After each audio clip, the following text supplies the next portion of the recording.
Kanchan, you come from field of law. Yes, ma'am. Can you tell me why public interest litigation, which was introduced as an idea to help public, has slowly converted to private interest litigation? Ma'am, the public interest litigation was brought to help those people who could not access the courts on their own. So, but however, with time, there we saw some cases in which people started filing the cases in order to fulfill their own interest. So therefore, there have been some concerns that it is becoming a private interest litigation. But so should we do away with it, because it hardly addresses any public interest issues? In fact, it's burdening the courts, which are already so burdened. No, ma'am, I don't think so. We should do away with that, because the essential condition of public interest litigation is that no private interest should be involved. So the court makes sure that if the applicant who is coming to before the court is having is filing the case for his own personal interest, then that petition should not be heard as the PIL.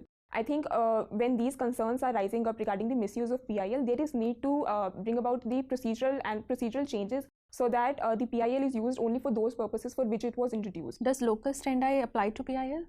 No, ma'am. So, even if court finds out that it's actually a private interest litigation and there is no locus standi also, so how do you think the court would be in a position to differentiate and say that no, this won't be treated as PIL? Ma'am, when the PIL is filed, the applicant who is filing that, he has to prove the societal interest that is involved in that particular litigation. So if the court comes to the conclusion that no societal interest is being served, then PIL is rejected and he is asked, then the person has to follow the normal court procedure. Okay. Recently, there has been lots of talk about Disha Act. Can you tell me what is important in Disha Act? Ma'am, Disha Act has been passed by the State Assembly of the Andhra Pradesh, where after the incident of gang rape and murder of a girl in the Andhra Pradesh. So the act which was in news because it sets the limit on the investigation and the trial of the sexual offences, particularly rape. I think the whole procedure has to be completed within 21 days. So that is the act was passed to speed up the cases, particularly. Do you really think this act will actually deliver justice? Because a period of 21 days, do you think it's sufficient to actually investigate all the loops and knickknacks of the case and deliver? And it also has provision of capital punishment. Don't you think there might be chances, because in its haste to deliver justice or complete the entire procedure, there might be innocents who would be trapped because of the provisions of the act, and then there is no going back? Yes, ma'am, I do feel that the time limit set in the act, 21 days, is too less for the investigation to be covered, especially in very complex cases such as sexual offences. Also when the infrastructure of the police and judiciary is not well maintained in our states, so putting this very strict limit of 21 days may actually go counterproductive, in which the police might try to frame persons, in which the innocent may go behind the bars, or maybe because of this haste they are not able to procure the sufficient evidences against the real perpetrator, and I think that would be more injustice to that victim whose real perpetrator, whose real accused or the perpetrators of crime are go scot-free. So I think one, the time limit should be relaxed; it should not be that strict, and also along with putting the time limits regarding these offences, we also need to strengthen our police and judiciary infrastructure. Okay. You come from Haryana, and it's usually seen that women from Haryana are doing very well in sports. Yes, and that's the only field that is so highlighted. And sports also which actually include the use of muscle more than anything else.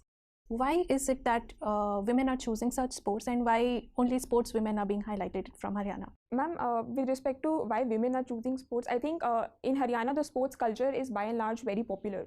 So the culture of having a strong physique, and also the high contribution to the army, which in turn supports the sports culture in Haryana, and the kind of recognition and also the state support that the Haryana is giving to those sports persons are the reasons that women are going for sports in large numbers. Do you think such push to sports because of certain success stories would actually harm the cause of female literacy or education in any way? Because Haryana's female literacy is already, it is very poor. No, ma'am, I think when a person, yes, I see that there are some concerns that maybe some girls directly go into the sports and do not do their basic schooling. So I think there the states need to ensure that their basic schooling, the minimum education qualifications are not hampered with are not hampered due to the sports due to the sports that they are choosing. So I think there the state needs to make it and needs to ensure that it's not affected. Okay. My last question to you: you're interested in Gidda dancing. Yes, ma'am.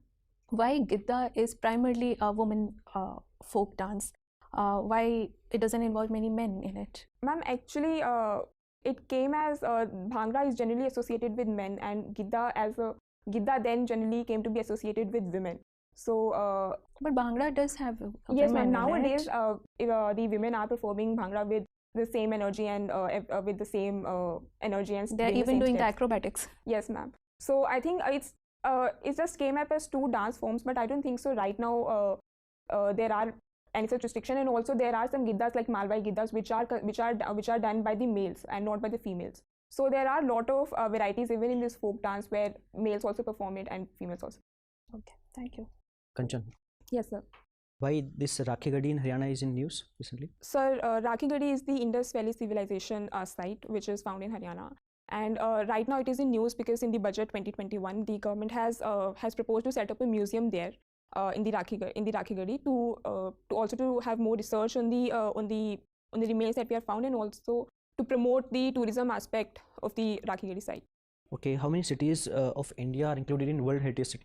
So I'm not sure. Recently, Jaipur has been included. Yes, sir. So just tell me that what's the significance of including these cities into World Heritage City? So one, it is the recognition of the great culture or the heritage that those cities carry with themselves, and also then with the inclusion in these in the World Heritage list, it becomes more important. There is a responsibility on the government of those cities those cities to maintain their culture and also the monuments. I think the help is all the. What do you think that which city, Delhi or Jaipur, which has more cultural significance? So I think both of them has lot of cultural significance. So I don't know which has more, but they both of them have their own cultural significance. Okay. Which country recently withdraws from the UNESCO? Sir, the United States. And what's the reason behind this? So I think it was with respect. Also, one was the reason with respect to the funding and also that Palestine, the UNESCO has recognized Palestine as the non-state observer in that group. So it was more of the USA's own foreign policy interest, where the Israel had also withdrawn from the UNESCO earlier. So it was in line with its USA's foreign policy of supporting Israel and Israel's cause. So, I think in that respect, USA also withdrew from UNESCO. Okay, you mentioned foreign policy.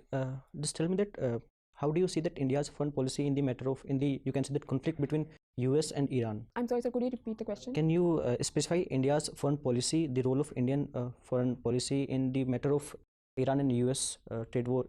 Sorry. Sir, right now India is following a very balanced approach of not directly supporting anyone, because India has its interest in both in Iran as well as USA.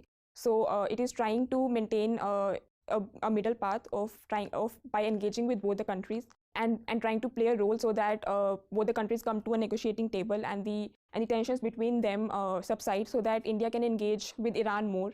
Because we have interest in Iran with respect to energy needs and also Chahabar port and the connectivity to further Central Asia. Can India, or I think, should India take such a role in the development of SARC?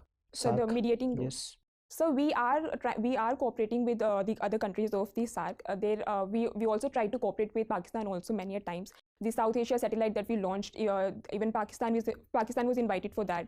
But however, if Pakistan is not ready to cooperate and also is also not deviating from its terror policy, so we cannot do much about that.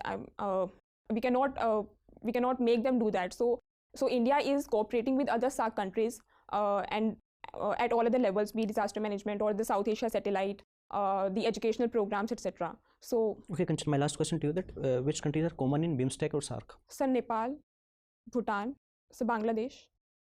So I think these countries are. Sri Lanka is a part of, no? So Sri Lanka is part of BIMSTEC. BIMSTEC.